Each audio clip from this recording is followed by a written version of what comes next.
Based on the advanced version of absorption. मतलब absorption आप advanced कौन सी टेक्नोलॉजी में यूज कर रहे हो, इस बेस पे हमारे आज के 20 MCQs रहेंगे। नॉर्मली जो एब्जॉर्प्शन रहता है that is dc by dt equals to minus KA या फिर KA और हमारा CN होता है।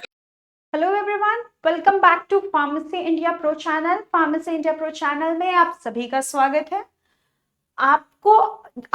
जो टॉपिक आजकल हम पढ़ रहे हैं दैट इज बायोफार्मास्यूटिक्स का एब्जॉर्प्शन के छोटे छोटे पार्ट्स में करके मैं आपको सारे टॉपिक्स को क्लियर करा रही हूँ। आज के लेक्चर में भी 20 MCQs रहेंगे based on the advanced version of absorption. मतलब एब्जॉर्प्शन आप एडवांस्ड कौन सी टेक्नोलॉजी में यूज कर रहे हो, इस बेस्ड पे हमारे आज के 20 MCQs रहेंगे।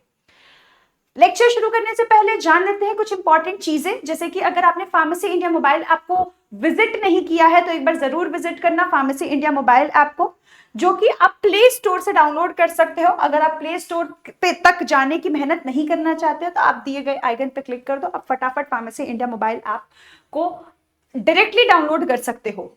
फार्मेसी इंडिया मोबाइल ऐप में आपको बहुत सारी प्रोज मिलते हैं, जैसे कि आपको यहाँ पे कई सारे कोर्सेज मिलेंगे, कई सारे टेस्ट सीरीज मिलेंगी। हो सकता है कुछ कोर्स या कुछ टेस्ट सीरीज आपके काम के हो। नेक्स्ट, फार्मेसी इंडिया का खुद का वेबसाइट है जिसका लिंक है www.pharmacyindia.co.in। यहाँ पे आपको latest update, quiz, daily job updates, previous year paper, current affairs, subjective blogs और कॉलेज डिटेल्स जैसे इंफॉर्मेशन देखने को मिलते हैं। फार्मेसी इंडिया जो है आपको जो लेक्चर है उसका पीपीटी और पीडीएफ भी प्रोवाइड करता है, जो कि आपको व्हाट्सएप और टेलीग्राम के द्वारा प्रोवाइड किया जाता है।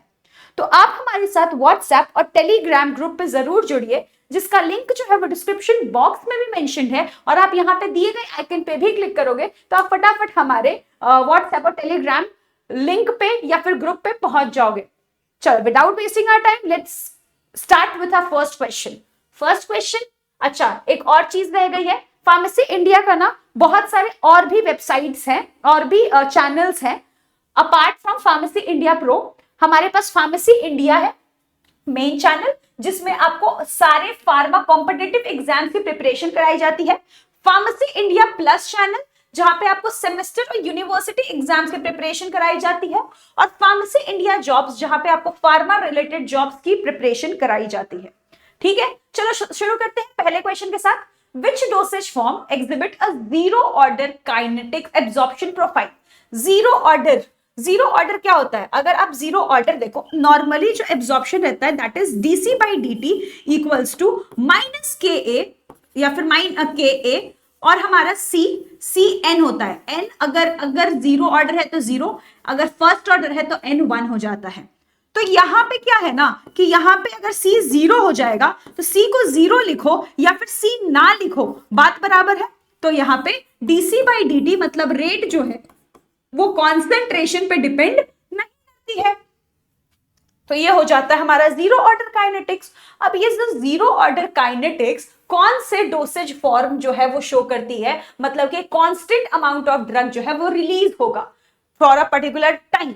तो ये है हमारा ट्रांसडर्मल पैच। जो ट्रांसडर्मल पैच है वहां पे कांस्टेंट अमाउंट ऑफ ड्रग जो है वो रिलीज होता है। जीरो ऑर्डर काइनेटिक्स जो हमारा कांस्टेंट इनपुट रेट है, इंडिपेंडेंट ऑफ कॉन्सेंट्रेशन पे डिपेंड नहीं करता, एक कांस्टेंट अमाउंट ऑफ ड्रग एक कांस्टेंट अमाउंट ऑफ टाइम पे रिलीज होगा। अगर 1 मिनट में उसको 1 mg रिलीज करनी है तो अगले 1 मिनट में भी वो 1 mg ही रिलीज करेगा, ये कांस्टेंट रहेगा, ये हमारे इनिशियल कॉन्सेंट्रेशन पे डिपेंड नहीं करेगा। इस टाइप का जो हमारा काइनेटिक्स है वो आपको कंट्रोल्ड रिलीज, ट्रांसडर्मल और ऑस्मोटिक पंप जैसे डोसेज फॉर्म में देखने को मिल जाते हैं। ठीक है, नेक्स्ट है हमारा in first order absorption the rate of absorption is proportional to। अब मैंने आपको बताया है कि normal generally dc by dt क्या होती है, KACN होती है। यहाँ पे n फर्स्ट ऑर्डर का बोला है तो n 1 हो जाएगी, तो KAC हो जाएगी dc by dt। ठीक है, तो यहाँ पे जो रेट है वो कॉन्सेंट्रेशन पे डिपेंड कर रहा है। फर्स्ट ऑर्डर में रेट हमारा कॉन्सेंट्रेशन पे डिपेंड कर रहा है, तो पूछ रहा है कि रेट ऑफ एब्जॉर्प्शन किस चीज के प्रोपोर्शनल होगा, dosage size, bioavailability constant plasma concentration या amount of drug unabsorbed at the absorption site. तो हमारा करेक्ट आंसर हो जाएगा कितना अमाउंट ऑफ ड्रग अनएब्सॉर्ब्ड है हमारे एब्जॉर्प्शन साइट पे। अगर ज्यादा होगा तो कॉन्सेंट्रेशन ग्रेडियंट ज्यादा होगा और एब्जॉर्प्शन जो है वो ज्यादा होगा। ये होता है फर्स्ट ऑर्डर काइनेटिक्स। मतलब पहले अगर एब्जॉर्प्शन साइट पे हमारे, मान लो ये हमारा एब्जॉर्प्शन साइट है, ये हमारा एब्जॉर्प्शन साइट है, ठीक है, और ये हमारा प्लाज्मा है, ठीक है। अगर इनिशियली 50 ड्रग मॉलिक्यूल्स प्रेजेंट हैं तो हमारा ज्यादा ड्रग का एब्जॉर्प्शन होगा। 30 प्रेजेंट है तो हमारा उससे कम होगा एब्जॉर्प्शन। तो जितना ज्यादा हमारा डिफरेंस रहेगा उतना ज्यादा हमारा ड्रग जो है वो एब्जॉर्प्शन शो करेगा। जितना कम रहेगा उतना कम एब्जॉर्प्शन शो करेगा। देखो यहाँ पे फर्स्ट ऑर्डर काइनेटिक्स का इक्वेशन भी लिख दिया है, DA/dt मतलब DC में कंसिडर कर रही हूं, DC/dt इक्वल्स टू KAC। अब जब ये A जो होता है ये कितना ड्रग अनएब्सॉर्ब्ड है एट द एब्जॉर्प्शन साइट वो होता है। Linear kinetics higher drug remaining faster absorption होगा। Most oral drugs follows first order kinetics. ज्यादातर ओरल ड्रग जो है फर्स्ट ऑर्डर काइनेटिक्स शो कर रहे होते हैं। Question number 3, a sustained release tablet is designed to primarily modify which pharmacokinetic parameter।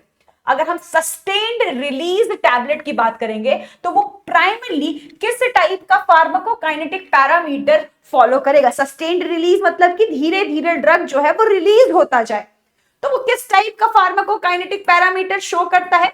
The correct answer for this is option number C, that is absorption rate constant. अगर आप देखोगे कोई भी sustained release या कंट्रोल्ड रिलीज सिस्टम के बारे में तो वो हमारा slow absorption rate constant show करता है, ताकि वो ज्यादा देर तक प्रोलॉन्ग्ड एक्शन शो करे। ज्यादा देर तक अगर ड्रग को रिलीज कराना है, काफी टाइम तक अगर ड्रग को रिलीज कराना है तो जाहिर सी बात है आपको जो ड्रग का एब्जॉर्प्शन है उसको धीरे धीरे करो, ताकि वो धीरे धीरे प्लाज्मा में जाए और काफी देर तक हमारा थेरेपेटिक इफेक्ट दिखाए, काफी देर तक हमारे प्लाज्मा में थेरेपेटिक रेंज से ऊपर रहे। ठीक है, तो ये हो गया कि अगर कोई भी सस्टेन्ड रिलीज है या कोई भी कंट्रोल्ड रिलीज सिस्टम है, ये हमारा स्लो एब्जॉर्प्शन काइनेटिक शो करता है, जिसकी वजह से एक्सटेंडेड आपको फार्माकोलॉजिकल एक्शन देखने को मिलेगा। Next question is which compartment model assumes uniform distribution instantly after administration. आपने अभी एडमिनिस्टर किया, पूरा का पूरा हमारा तुरंत ही आपका यूनिफॉर्मली डिस्ट्रीब्यूट हुआ। फॉर एग्जाम्पल मान लो अगर आपने पूरी बॉडी को एक कंपार्टमेंट माना, कंपार्टमेंट मॉडलिंग के बारे में बोल रहा है, कंपार्टमेंट मॉडलिंग, बॉडी को एक कंपार्टमेंट मानना, जैसे ही आपने ड्रग को इंजेक्ट किया वो पूरा का पूरा डिस्ट्रीब्यूट हो गया, ठीक है, वो तुरंत ही डिस्ट्रीब्यूट हो गया, इंस्टेंटली डिस्ट्रीब्यूट हो गया, ये हो जाएगा हमारा वन कंपार्टमेंट मॉडल।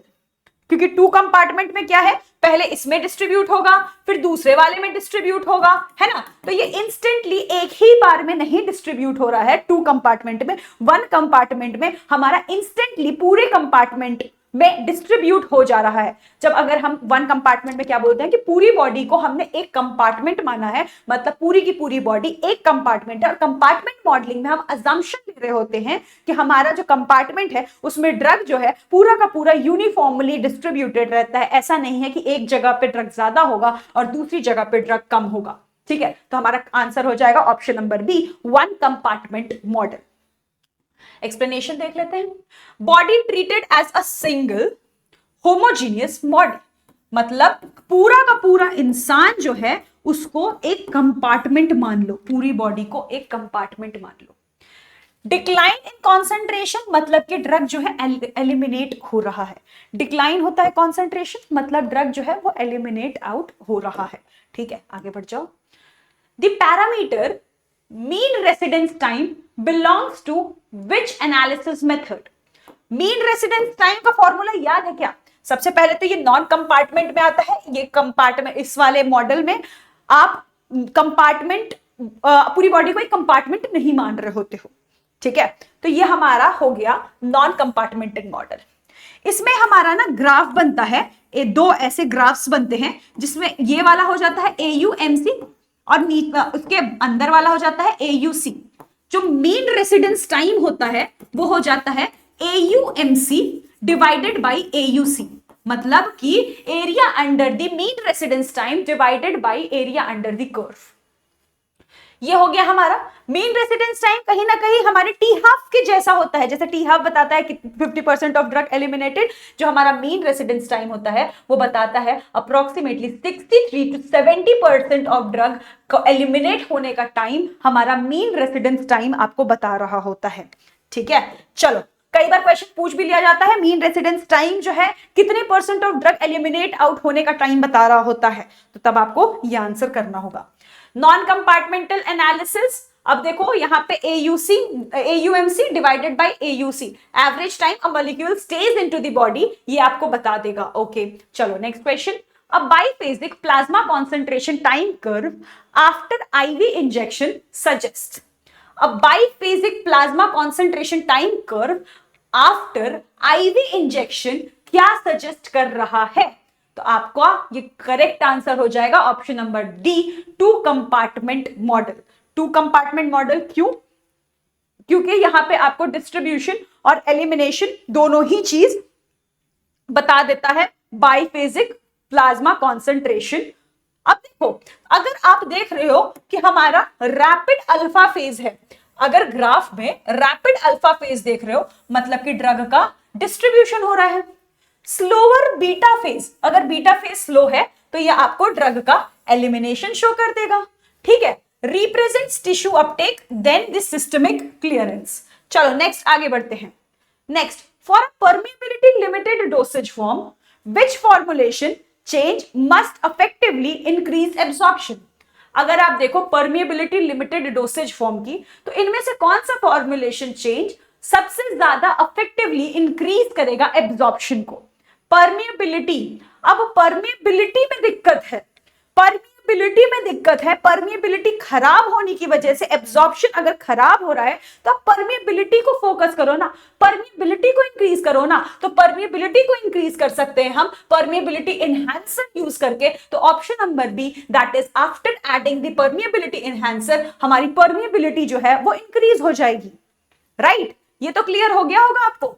ठीक है, enhancer increases the membrane fluidity or open tight junction useful for peptide polar drug। ये पेप्टाइड और पोलर, क्योंकि पेप्टाइड और पोलर ड्रग जो है और या हाइड्रोफिलिक ड्रग जो है उनकी परमेबिलिटी कम होती है। अब उनकी परमेबिलिटी अगर बढ़ाना है, एब्जॉर्प्शन बढ़ाना होगा, है ना, तो अगर परमेबिलिटी बढ़ाओगे एब्जॉर्प्शन तो बढ़ जाएगा ऑटोमेटिकली। परमेबिलिटी कैसे बढ़ा सकते हो? आप परमेबिलिटी एनहांसर यूज कर लो। आप परमेबिलिटी एनहांसर यूज कर लोगे तो आपकी परमेबिलिटी बढ़ जाएगी, अल्टीमेटली एब्जॉर्प्शन जो है वो इंक्रीज हो जाएगा। ठीक है, नेक्स्ट अगर हम देखें कि the flip flop phenomena occurs when, flip flop phenomena कब अकर होता है? फ्लिप फ्लॉप फिनोमिना, अगर हम फ्लिप फ्लॉप फिनोमिना की बात करें तो नॉर्मल केस में हमारा एब्जॉर्प्शन जो है वो डिस्ट्रीब्यूशन से एलिमिनेशन से ज्यादा होता है। अगर हम देखें फ्लिप फ्लॉप फिनोमिना में, फ्लिप फ्लॉप फिनोमिना, तो हमारा नॉर्मल केस में एब्जॉर्प्शन जो है वो ज्यादा होता है एलिमिनेशन से। लेकिन अगर एलिमिनेशन जो है वो हमारा ज्यादा हो जाए एब्जॉर्प्शन से, या एब्जॉर्प्शन कम हो जाए एलिमिनेशन से, इस केस में हमें फ्लिप फ्लॉप फिनोमिना देखने को मिलता है। तो फ्लिप फ्लॉप फिनोमिना रिवर्स है नॉर्मल केस के। तो एब्जॉर्प्शन रेट कांस्टेंट अगर एलिमिनेशन रेट कांस्टेंट के कम होगा तो हमें फ्लिप फ्लॉप फिनोमिना देखने को मिलेगा। Option number D, rate absorption rate constant is the correct answer. Option number D, absorption rate constant is less than the elimination rate constant is the correct answer. अगर आप देखोगे normal case में हमारा absorption ज्यादा होता है elimination के, लेकिन फ्लिप फ्लॉप में एलिमिनेशन जो है वो ज्यादा हो जाता है एब्जॉर्प्शन के। Next question, question number 9, which parameter is model independent and ideally identical for all model if complete data exist? इनमें से कौन सा ऐसा पैरामीटर है जो कि मॉडल इंडिपेंडेंट है और आइडेंटिकल है for all model if complete data exist? तो अगर हम देखें तो ये हमारा अगर आप AUC को पता करो, AUC को पता करोगे तो वो एक मॉडल इंडिपेंडेंट अप्रोच के हिसाब से आपको हर एक ड्रग का AUC तो मिल जाएगा। AUC बताता क्या है बेटा? AUC आपको बता देता है कितना अमाउंट ऑफ ड्रग हमारी बॉडी में आया है। जितना अमाउंट ऑफ ड्रग हमारी बॉडी में अभी तक आया है वो हमारा AUC हो जाता है। AUC होता क्या है? Area under the curve. Area under the curve होता है। अब ये area under the curve her drug का अलग अलग होगा। आपने अगर पैरासिटामोल लिया तो अगर आपका कर्व बन रहा है उसका एरिया अलग होगा। अगर आपने मोग्लोपेमाइड लिया उसका कर्व अलग होगा, राइट? तो ये हो गया हमारा AUC is the correct answer. AUC depend करता है किस चीज पे? AUC डिपेंड करेगा, AUC depends only on the systemic exposure, not on model type. AUC depend करेगा सिस्टमिक एक्सपोजर पे, लेकिन कौन सा मॉडल यूज कर रहे हो उस पे डिपेंड नहीं करेगा। आप किस ड्रग मतलब ड्रग का एडमिनिस्ट्रेशन कैसे कर रहे हो उस पे AUC डिपेंड करेगा। AUC इस पे नहीं डिपेंड करने वाला है कि आप कौन सा मॉडल यूज करके AUC को फाइंड आउट कर रहे हो। ये बताता है कि एक्सटेंट ऑफ एब्जॉर्प्शन इनटू बायोअवेबिलिटी, कितनी एक्सटेंट ऑफ एब्जॉर्प्शन हुई, कितनी बायोअवेबिलिटी है, ये आपको AUC बता देता है। ठीक है, क्लियर है आपको? चलो नेक्स्ट पे आ जाते हैं।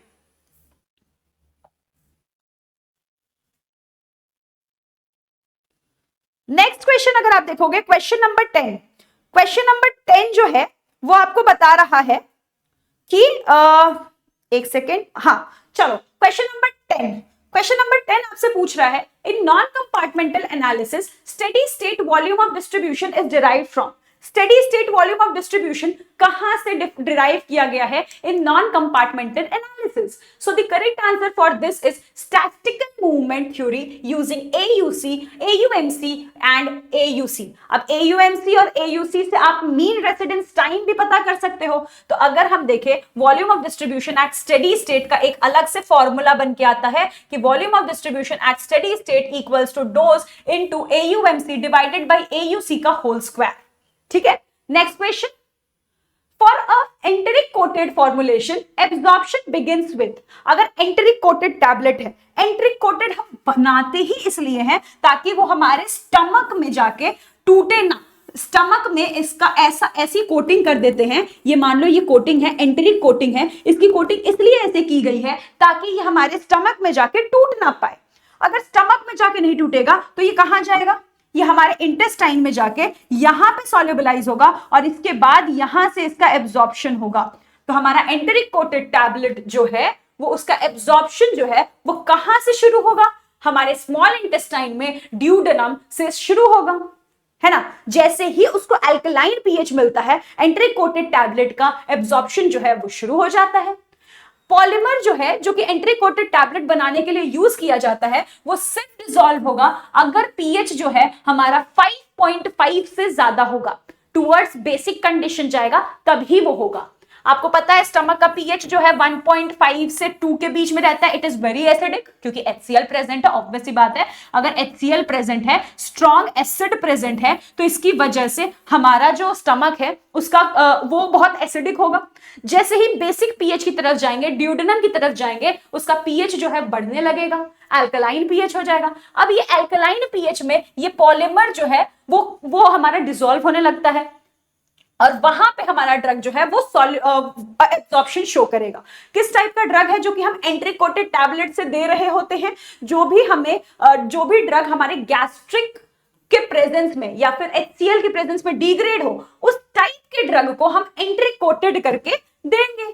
ठीक है, next question, in a 2 compartmental model the parameter directly proportional to alpha represent. चलो इसका करेक्ट आंसर है option number A, distribution rate constant. Alpha rate constant, अगर आप अल्फा फेज की बात करोगे तो ये रेट कांस्टेंट है फॉर रैपिडली डिस्ट्रीब्यूटिंग फेज, और जो ये बीटा होता है स्लो एलिमिनेशन फेज को रिप्रेजेंट कर रहा है। अल्फा आपका रैपिड डिस्ट्रीब्यूशन फेज को रिप्रेजेंट कर रहा होता है, बीटा जो है आपका स्लोअर एलिमिनेशन फेज को डिस्टिंग्विश या फिर रिप्रेजेंट कर रहा होता है। ये बात मैंने आपको पिछले भी क्वेश्चन में बताई थी। ठीक है, चलो नेक्स्ट क्वेश्चन पे आ जाते हैं। Question number 13, the lag time in an absorption curve generally arise due to. Lag time absorption curve में क्यों आता है? लैग टाइम क्या होता है? सबसे पहले देखो, जब आपने ड्रग को दिया, हमारी बॉडी में ड्रग को दिया, आपने उसको ओरल डोसेज फॉर्म में खाया, राइट? अब खाने के बाद क्या है, वो हमारे हमारे स्टमक में जाने के बाद टूटेगा, डिसॉल्व होगा, तब जाके हमारे ब्लड में पहुंचेगा ना, प्लाज्मा में तब पहुंचेगा ना। तो वो जो टाइम है जिसमें वो टूट रहा है, डिसॉल्व हो रहा है, तब वो टाइम हमारे कर्व में नहीं दिख पाता है। अगर आप कर्व में देखोगे, कर्व में अगर आप देखोगे प्लाज्मा कॉन्सेंट्रेशन टाइम कर्व अगर मान लो, तो हमारे जीरो टाइम पे आपने जब ड्रग खाया है, अगर आपने उस टाइम को जीरो माना है, तो थोड़ी टाइम के बाद आपको ड्रग जो है हमारी प्लाज्मा में दिखनी शुरू होगी, क्योंकि इस टाइम को हम लैग टाइम कह रहे हैं। और यहां पे ड्रग जो है वो डिसइंटीग्रेट हो रहा है, डिसॉल्व हो रहा है, डिसोल्यूशन शो करेगा, डिसइंटीग्रेशन शो करेगा, और हमारे गैस्ट्रिक एम्प्टिंग डिले की वजह से वो लैग टाइम आपको देखने को मिल जाएगा। Lag time means the time between the drug administration and detectable plasma drug. मतलब कि हमारा टाइम, वो टाइम जब आपने ड्रग को एडमिनिस्टर किया है, वहां से लेके ड्रग जब हमारे प्लाज्मा कॉन्सेंट्रेशन में पहुंच रहा है, इस टाइम को हम कहते हैं लैग टाइम। ठीक है, ये जो है, ये आपको लैग टाइम जो है हर एक ड्रग में, अगर आप ओरल डोसेज फॉर्म में देख रहे हो तो मिलेगा। अगर आपको शॉर्ट लैग टाइम मिल रहा है, मतलब कि फास्टर ऑनसेट ऑफ एक्शन देखने को मिलेगा, क्योंकि ड्रग जो है जल्दी से जल्दी हमारे प्लाज्मा कॉन्सेंट्रेशन में पहुंच चुका है ना, इसकी वजह से शॉर्ट लैग टाइम दिख रही है। Next question, question number 14। Question number 14 आपसे बोल रहा है the slope of terminal lag plasma concentration time plot in one compartment model gives. Slope क्या है? Slope in plasma concentration time curve plot in one compartment model give. So the correct answer for this is option number B, that is elimination rate constant.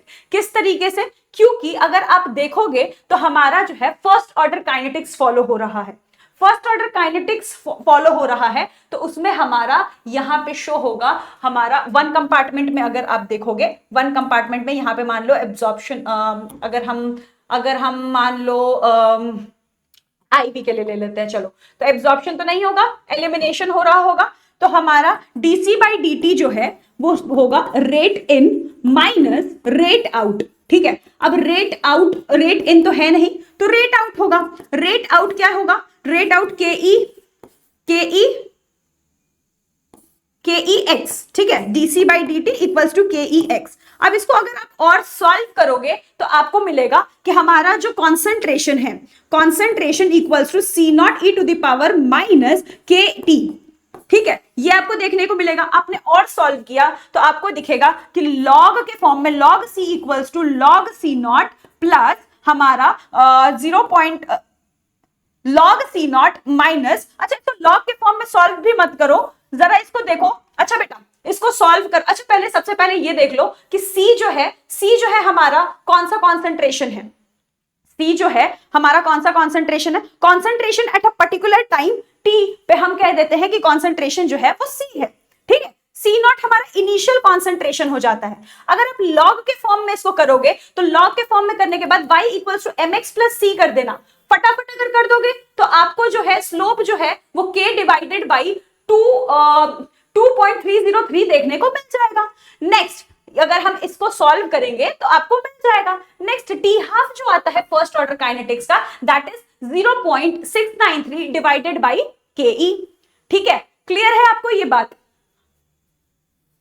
Next, इसके बाद हम देखेंगे, नहीं इसको कुछ नहीं करना है, ये सिर्फ आपको c equals to C not E to the power minus K T, इसको सॉल्व कर लेना है, इसको लॉग के फॉर्म में सॉल्व कर लेना है। अगर ये भी नहीं ना तो बस ये याद रख लो, इतना डेरिवेशन भी अगर नहीं याद हो रहा है तो बस ये याद रख लो कि हमारा जो है फर्स्ट ऑर्डर काइनेटिक्स में जो स्लोप होता है वो क्या होता है, ये तो हमें पता है, दैट इज के डिवाइडेड बाई 2.303। ठीक है, वही होता है। टी हाफ भी आपको फर्स्ट ऑर्डर काइनेटिक्स का याद कराया था मैंने क्लास में। तो अगर आप ज्यादा स्ट्रेस आउट मत लो, क्योंकि मुझे क्लास में भी पता था कि आपने ये y equals to M X plus C के फॉर्म में करने में थोड़ा सा कंफ्यूजन हो जा रहा है आप लोगों को। ठीक है, तो आपको बस ये याद रख लो कि y इंटरसेप्ट कौन सा है, x इंटरसेप्ट कौन सा है, स्लोप कौन सा है। अगर इतना भी याद रख लोगे तो दैट इज इनफ फ्रॉम अगर आपको कंपार्टमेंट मॉडलिंग पढ़नी है। ठीक है, next question, among the following which dosage form shows permeability limiting absorption? इनमें से कौन सा डोसेज फॉर्म ऐसा है जो कि परमिएबिलिटी लिमिटेड एब्जॉर्प्शन शो करता है? So the correct answer for this will be option number C, that is oral peptide formulation. क्यों? क्योंकि ये पेप्टाइड है और आपको पता है पेप्टाइड जो होते हैं वो लार्जर मॉलिक्यूल्स होते हैं, तो वो ऑटोमेटिकली लार्जर मॉलिक्यूल्स परमिएबिलिटी कम शो करते हैं। दूसरी तरफ आपको ये भी पता है कि हमारे जीआईटी में क्या प्रेजेंट है? पेप्टाइडेजेस एंजाइम प्रेजेंट है। ये पेप्टाइडेजेस एंजाइम जो है इस पेप्टाइड को तोड़ देगा। तो इस तरीके से आप देख सकते हो कि हमारे पेप्टाइड जो है अगर ओरल डोसेज फॉर्म में लिए तो हमारी परमिएबिलिटी अल्टीमेटली कम हो जा रही है, क्योंकि ये डिग्रेड हो जा रहा है यूजिंग पेप्टाइडेजेस एंजाइम। और दूसरी तरफ ये जो है ये बड़ा मॉलिक्यूल है, मैक्रो मॉलिक्यूल है, तो और हमारी परमिएबिलिटी ऑटोमेटिकली कम हो जाएगी। यहां पे लिख के भी मैंने दे दिया। पेप्टाइडेजेस हाइड्रोफिलिक होता है, लार्जर मॉलिक्यूल होता है, कैन नॉट डिफ्यूज इजिली, आराम से डिफ्यूज नहीं कर पाएगा। Even with rapid dissolution, permeability limit uptake. Next question is, in a two compartment model, apparent volume of distribution is usually, अगर two compartment model है तो apparent volume of distribution क्या होगा? Equal to plasma volume, larger than volume of distribution, smaller than volume of distribution, या constant for all drug? So the correct answer for this would be option number B, larger than volume of distribution of central compartment. ठीक है, next question पे move करो। Non compartmental analysis is preferred when, non compartmental analysis कब prefer करते हैं? Option number A, extensive sampling not possible, drug shows multi exponential decline, model structure unknown but complete AUC data available, data are sparse and noisy. मतलब बहुत noisy सा है, बहुत सारा graph आपको देखने को मिल रहा है, तब हम ये प्रेफर करते हैं non compartmental model. Option number C is correct, that is model structure is unknown but complete AUC data is available. देखो एयूसी जो है वो कभी भी अवेलेबल ही रहेगा, वो नहीं डिपेंड करता है कि हमारे पास कंपार्टमेंट मॉडलिंग है या फिर नॉन कंपार्टमेंट मॉडलिंग है। ठीक है, तो हमारा करेक्ट आंसर सी हो जाएगा। ठीक है, अब देखो, requires accurate AUC and AUMC for moment analysis. हमें क्या चाहिए होगा? एयूसी एंड एयूएमसी चाहिए होगा अगर हम नॉन कंपार्टमेंटल एनालिसिस से एनालिसिस कर रहे हैं, क्योंकि हमें उसी से एमआरटी के बारे में पता चलेगा। नेक्स्ट क्वेश्चन की ओर मूव कर जाते हैं। A dosage form that provides drug release governed by Higuchi's square root law shows, अगर कोई डोसेज फॉर्म है वो अपना ड्रग रिलीज दिखा रहा है यूजिंग हिगुचीज स्क्वायर रूट लॉ, तो ये क्या शो करेगा? ये शो करेगा डिफ्यूजन कंट्रोल्ड रिलीज। ये शो करता है डिफ्यूजन कंट्रोल्ड रिलीज को। क्यों?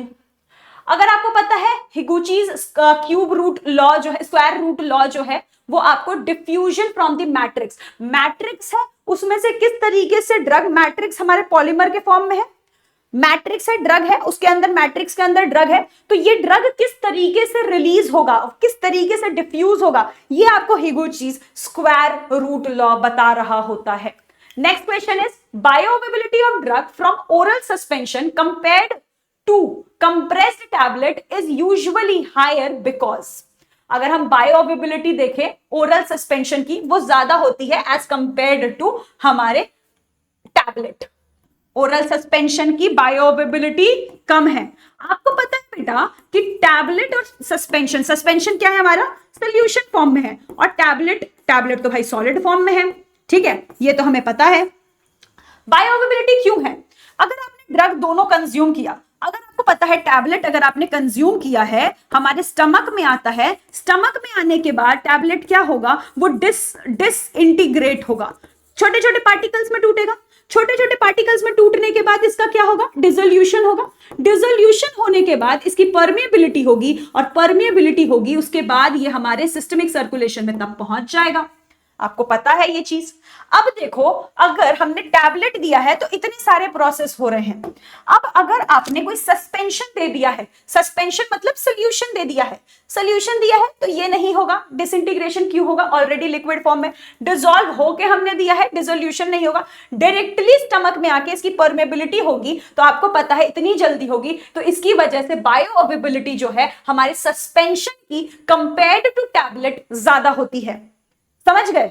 ये बात तो अब समझ में आ ही गई होगी, क्योंकि यहां पे डिसइंटीग्रेशन और डिसोल्यूशन देखने को नहीं मिल रहा है, इसकी वजह से सस्पेंशन का जो हमारा बायोअवेबिलिटी है compared to compressed tablet is more, क्योंकि ये एलिमिनेट करता है डिसोल्यूशन स्टेप को। सस्पेंशन फाइनली डिवाइडेड है पहले से ही, रैपिडली डिसोल्यूशन शो करेगा, पहले से ही डिवाइडेड है, increase surface area, faster absorption. ठीक है, next, which of the following parameter cannot be determined directly from non-compartmental analysis? इनमें से कौन सा हम डायरेक्टली नॉन कंपार्टमेंटल एनालिसिस से पता नहीं लगा सकते हैं? AUC, micro rate constant, MRT या फिर हमारा clearance. So the correct answer for this is micro rate constant. AUC तो आप कंपार्टमेंटल नॉन कंपार्टमेंटल दोनों से ही पता लगा सकते हो, MRT भी पता लगा सकते हो। MRT तो हम यूजुअली जो है नॉन कंपार्टमेंट एनालिसिस से ही पता लगाते हैं, और MRT का फॉर्मूला भी मैंने आपको बता दिया था, MRT equals to AUMC divided by AUC होता है। क्लियरेंस भी हम पता कर सकते हैं यूजिंग नॉन कंपार्टमेंटल एनालिसिस। तो ये सारा था हमारे आज के लेक्चर में, जिसमें मैंने आपसे टॉप 20 MCQs डिस्कस किए हैं। These MCQ is very important for your preparation guys, तो इसलिए प्लीज अच्छे से इसको पढ़ो, जो भी गलतियां की हैं उसमें से आप उससे सीखो, और इसको अपने नोट्स में जरूर नोट डाउन कर लेना, क्योंकि ये गलती बार बार रिपीट ना होने पाए, ये ध्यान रखना। गलती करना बड़ी बात नहीं है, गलती को रिपीट करना वो सबसे बड़ी गलती होती है, तो इसलिए आप गलती रिपीट मत करना। ठीक है, चलो, thank you so much everyone. सुनते जाओ कुछ और इंपॉर्टेंट चीजें, जैसे कि फार्मेसी इंडिया मोबाइल ऐप को अगर आपने विजिट नहीं किया है तो जरूर विजिट करो फार्मेसी इंडिया मोबाइल ऐप को, जो कि आप प्ले स्टोर से डाउनलोड कर सकते हो। और अगर आपको इतनी मेहनत नहीं भी करनी है तो आप यहाँ पे क्लिक कर लो, आप फटाफट फार्मेसी इंडिया मोबाइल ऐप को विजिट कर लोगे। फार्मेसी इंडिया मोबाइल ऐप पे आपको कई सारी कोर्सेज और कई सारी टेस्ट सीरीज मिलती हैं, जो कि आपके काम की हो सकती है, तो एक बार जरूर विजिट करके देखना। फार्मेसी इंडिया का खुद का वेबसाइट है, that is pharmacy India, www.pharmacyindia.co.in। यहाँ पे आपको latest update, quiz, daily job updates, previous year paper, current affairs, subjective blogs और कॉलेज डिटेल्स जैसे इंफॉर्मेशन देखने को मिलते हैं। इस लेक्चर का जो पीपीटी या पीडीएफ रहेगा आपको व्हाट्सएप और टेलीग्राम के द्वारा प्रोवाइड किया जाएगा, तो आप हमारे साथ व्हाट्सएप और टेलीग्राम के ग्रुप में जरूर जुड़िए, जिसका लिंक जो है वो डिस्क्रिप्शन बॉक्स में भी मेंशन किया गया है, और आप दिए गए आइकन पे भी क्लिक करके फटाफट हमारे साथ फार्मेसी इंडिया के व्हाट्सएप और टेलीग्राम पे जुड़ सकते हैं। Apart from pharmacy India pro channel, हमारे पास और भी डिफरेंट चैनल्स हैं, जैसे फार्मेसी इंडिया, यहाँ पे हम फार्मा रिलेटेड कॉम्पिटिटिव एग्जाम्स की प्रिपरेशन करा रहे हैं। फार्मेसी इंडिया प्लस चैनल, जहाँ पे हम सेमेस्टर और यूनिवर्सिटी एग्जाम्स की प्रिपरेशन करा रहे होते हैं। फार्मेसी इंडिया जॉब, जो कि फार्मा रिलेटेड जॉब्स की प्रिपरेशन के लिए काफी ज्यादा बेनिफिशियल है, तो आप हमारे साथ बाकी चैनल्स पे भी जरूर जुड़िए। Thank you so much everyone for attending today's lecture. काफी ज्यादा अच्छा लगा, क्योंकि ये काफी इंपॉर्टेंट क्वेश्चंस भी थे। ठीक है, तब तक आप इन सारे क्वेश्चंस को रिवाइज करिए, ये चैप्टर रिवाइज करिए, और इस चैप्टर में इतना अच्छा अपना पकड़ बना लीजिए कि कोई भी क्वेश्चन आप गलत ना कर पाओ। ठीक है, thank you so much everyone, have a nice day. मिलते हैं नेक्स्ट लेक्चर में एक नए टॉपिक के साथ, नए MCQs पार्ट के साथ। Thank you so much everyone, all the best for your preparation, have a nice day.